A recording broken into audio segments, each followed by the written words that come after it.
YouTube, this is M3 on the channel, giving you guys another deck profile. Of course, this is my HOTUD, or aka Heart of the Underdog Exodia Pendulum. I just kind of shortened down just the Heart of the Underdog HOTUD. This deck I just love.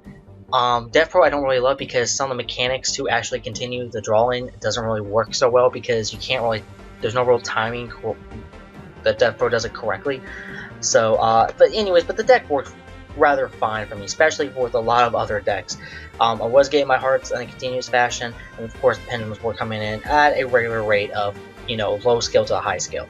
But let's just get started off with, of course, Exodius, the Forbidden Lord. He's basically just to recycle all my pendulums and any pieces that I may have hit to the graveyard or anything, especially of hand destruction.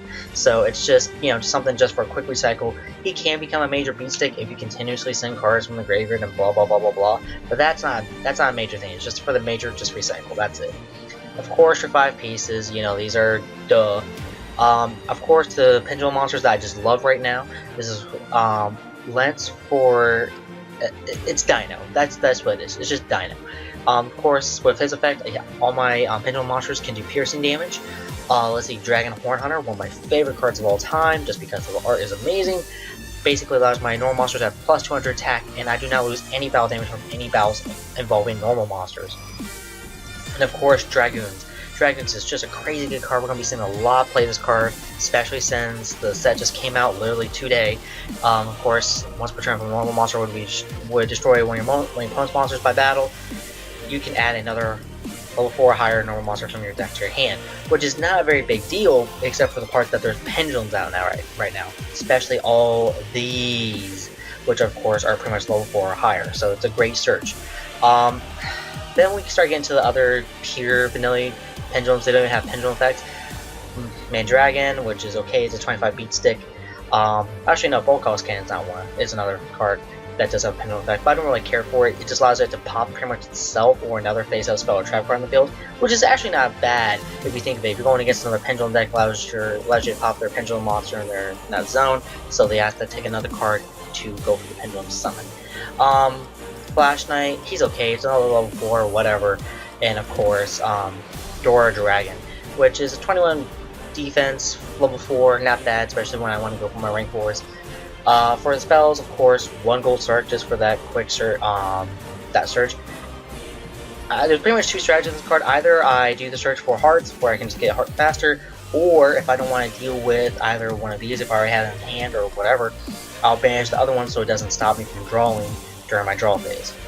Reload, just because during the draw phase, oh no, I drew into a spell. Reload, just shuffle back in, keep on drawing. Heart's effect continues.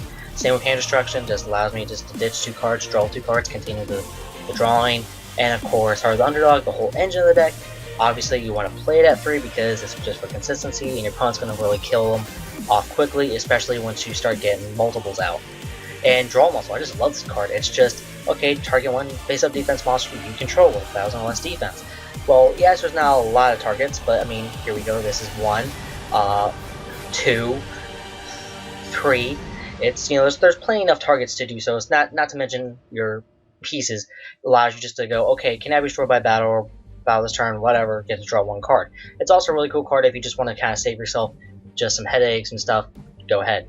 I was thinking about doing a little bit more defensive stuff, so like with Wawaku and such, but to me it doesn't. It just kind of slows down the drawing effect of the deck, and just supposed to be a really quick, fun draw deck. For the extra deck, which I just made pretty barren, pretty whatever you want to do. I honestly, I don't even have an extra deck for my actual HOTUD deck and, you know, IRL. But Artifact Arundel, of course, just allows you just to, you know, yet again, just like Reload, you can do it during draw phase, and just there you go, keep on drawing. And of course, Illuminate, basically just to get that +1 draw, just to get your deck a little bit thinner.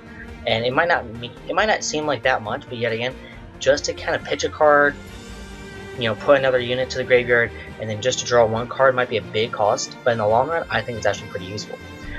Either way, guys, if you like what you see, please comment, like, and subscribe. If you guys have your own ideas for the HOTUD deck, please put it down in the comments below. If you guys want to see a whole list of the deck without having to watch the whole video, there should be a whole list of every card used in this deck, and they do really do.